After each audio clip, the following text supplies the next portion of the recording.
তারা মিয়া, আপনার রিপোর্ট পড়ে আমি যা বুঝলাম আপনি তো ক্যান্সারে আক্রান্ত। আপনি ক্যান্সারের লাস্ট স্টেজে আছেন।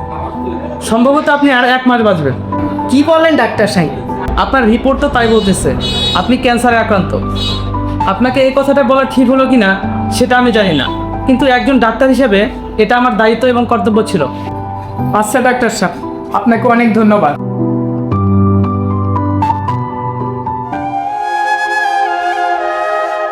এই তারা মিয়া দাঁড়া। কি হয়েছে বাবা? সারাদিন বন্ধু বান্ধবের হাতে ঘুরলে হবো, দুপুরে খাওয়া দাওয়া করে না কোনা?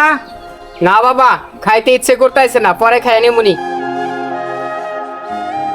কে রে ওলা ডেইলি দিন ক্যাশ ক্যাশ করে, আজকে কিছু কইলো না, কারণটা কি? হায় রে আল্লাহ, জীবনে কত অন্যায় অপরাধ করছি, কত মানুষের জমিন দখল করছি, কত মানুষের অন্যায়ভাবে পিটাইছি, কত অপরাধী না করছি, কোনোদিন আল্লাহর নাম পর্যন্ত নেই। আজকে ডাক্তার এটা আমাকে কি শুনাইলো, আমার নাকি ক্যান্সার হয়েছে, আমি আর মাত্র 1টা মাস বাঁচবো। আজকে থেকে আমি আর কোনো অন্যায় অপরাধ করব না, 5 ওয়াক্ত নামাজ পড়বো, আল্লাহকে ডাকবো। কি হয়েছে জসিম, এত আর্জেন্ট আসছো কেন?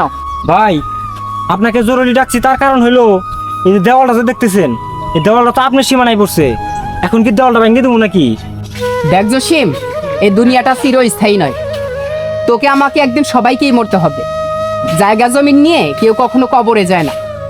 উনি একটু জমিন দখল করে খাইতেছে, খাইতে দে, মরার পর জবাবটা আল্লাহর কাছে ওনাকে দিতে হবে।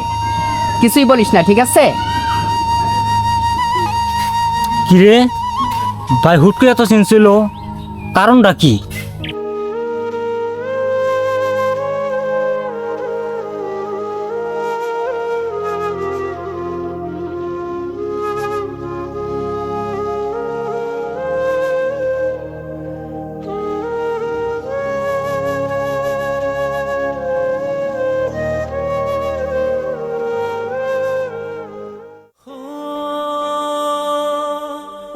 এবার তার মেরেছি। তারা মিয়া দাঁড়া। তারা মিয়া, সেদিন তো একলা পাইয়া লোকজন নিয়ে আমার পিড়াইছোস, আজকে তুই একলা আর আমিও একলা, আয় কার মতো শক্তি লাগে 2জন। ভাই, আসলে সেদিন আমি অন্যায় করছি, বিনা অপরাধে তোরে মারাটা আমার ঠিক হয়নি। ভাই, আমার আল্লাহর রাস্তে মাফ করে দে, আমি আমার ভুল বুঝতে পারছি ভাই, আল্লাহর রাস্তে মাফ করে দে। ভাই, কিছু মনে রাখিস না, নামাজের সময় হয়েছে, আমি এখন যাইগা। কিরে, ও এত ভালো হলো কেমনে? ডাক্তার সাহেব, আপনি এত জরুরি ডাকছেন যে আমাকে?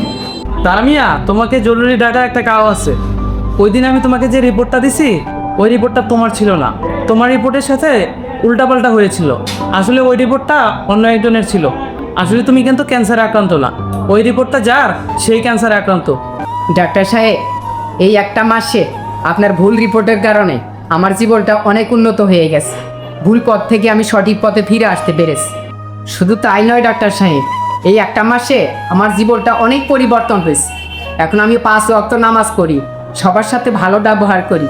আপনার একটা ভুল রিপোর্টের কারণে আমি সঠিক পথে ফিরে আসতে পেরেছি। এই পৃথিবীটাকে এখন আমার জান্নাত মনে হচ্ছে। প্রতিটা মানুষই যদি জীবনের প্রথম থেকে শুরু করে নিজেদেরকে পরিবর্তন করে, সুন্দরভাবে পরিচালিত করে, তাহলে সে আখিরাতেও শান্তি পাবে, এই দুনিয়াতেও সে শান্তি পাবে।